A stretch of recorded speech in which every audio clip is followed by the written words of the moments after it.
Hello and welcome back to Vintage Disney here on Brian's Things That Are Cool. I love history and I love westerns, which is probably why I've looked at so many period films and cowboy pictures on this show. In fact, one of my favorite spots in Walt Disney World as a kid was Frontierland. It seems like it would be a tough task to turn the hardships of the westward expansion and frontier life into wholesome family fun. But Disney excelled at just that in not only their theme parks, but on film and TV. At the height of the Western craze in the 1950s, Disney gave us frontiersmen, cowboys, action, adventure, romance, and great music. And you may learn a little something too. So get your teams together, let's head westward ho the wagons.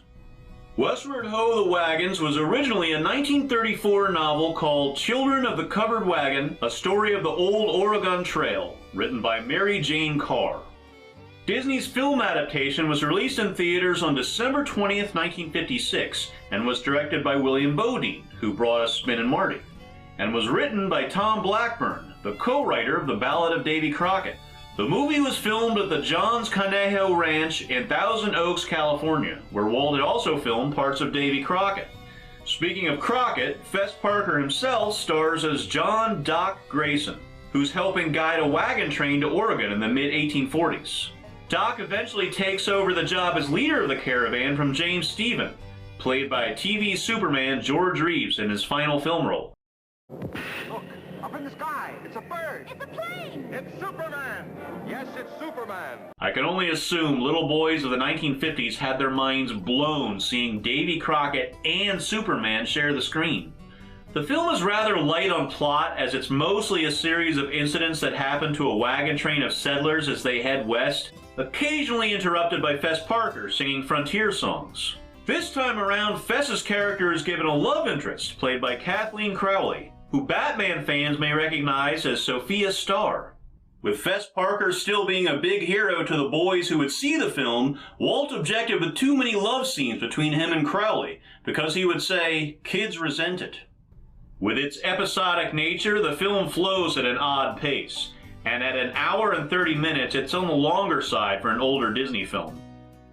A plot begins, reaches its climax, resolves, and then a new plot begins, tending to give the film a rather herky-jerky feel. One such segment involves one of the kids being captured by Native Americans and escaping their camp, prompting an attack on the settlers. Walt took issue with the scene, saying kids would be watching the picture and didn't want anyone hurt or killed. Second Unit Director Yakima Canutt pointed out how unrealistic that would look, but Walt insisted. When Walt viewed the final footage, he realized Canutt was right and ordered the scene to be reshot, despite that meaning more time and money. Canutt also wanted a scene with one of the wagons exploding, but this time, ever the perfectionist, Walt stuck to his guns and said no, because the settlers would never be carrying that much gunpowder. Even with the reshoot, the scene doesn't have the excitement a similar scene like the Red Stick attack in the Davy Crockett movie has, and it feels a little flat. I can't help but think the movie would have worked better on TV. The movie was eventually cut up into 2 pieces and aired on Walt Disney's Disneyland TV program on February 19th and February 26, 1961.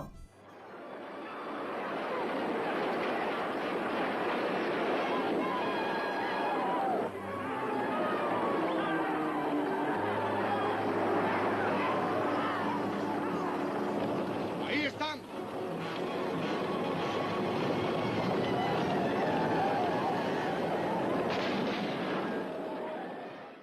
Other than having 2 1950s boyhood heroes, George Reeves and Fess Parker, sharing the bill, another main attraction for the film is the addition of 4 of the original Mousketeers.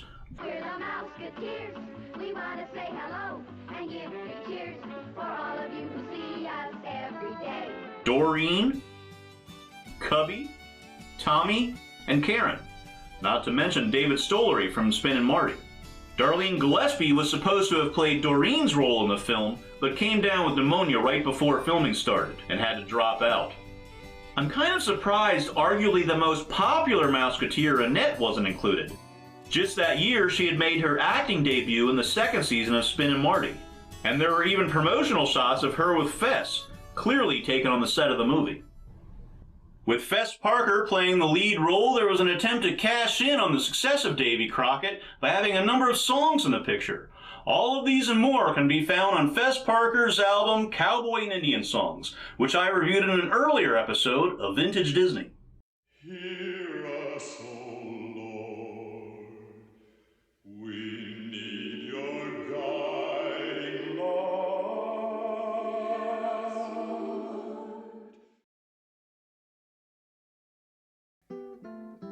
Sing of the bravest mountain man, sing of the strong and the fleet. Coulter's courage was in his heart and his speed was in his feet. Green grove the lilacs all sparkling with dew. I'm lonely, my darling, since parting with you. Thinking of movies like The Misadventures of Merlin Jones, Monkey's Uncle, or even Johnny Tremaine, a lot of Disney theatrical films from this period felt like a number of stories tacked together as opposed to having a smooth narrative throughout. Johnny Tremaine works in spite of this, but I think Westward Ho! The Wagons suffers in this respect.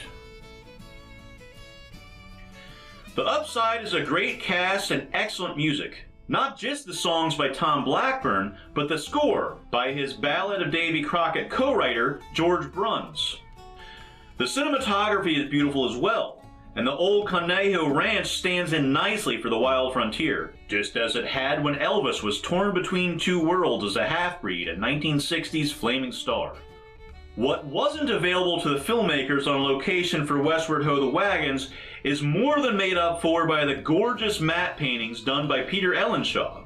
The film got mixed reviews upon release, most agreeing that the strong point is the cinematography and Fess Parker himself. There was a line of comic books from Dell Comics, a novelization, an LP of the soundtrack, a number of singles, and Fess Parker even hit 110 on the Billboard charts with his recording of Ringle Wrangle on Disneyland Records.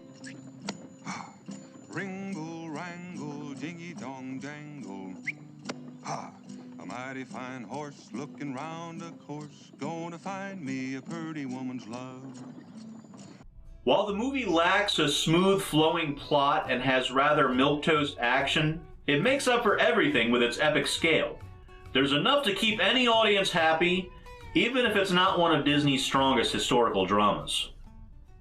Thank you for watching. I hope you enjoyed my look back on Westward Ho! The Wagons. If you'd like to be kept up to date so when I release a new video, go ahead, hit that subscribe button. And if you really want to be notified, hit that bell as well. I'm Brian, and I'll see you next time on Vintage Disney.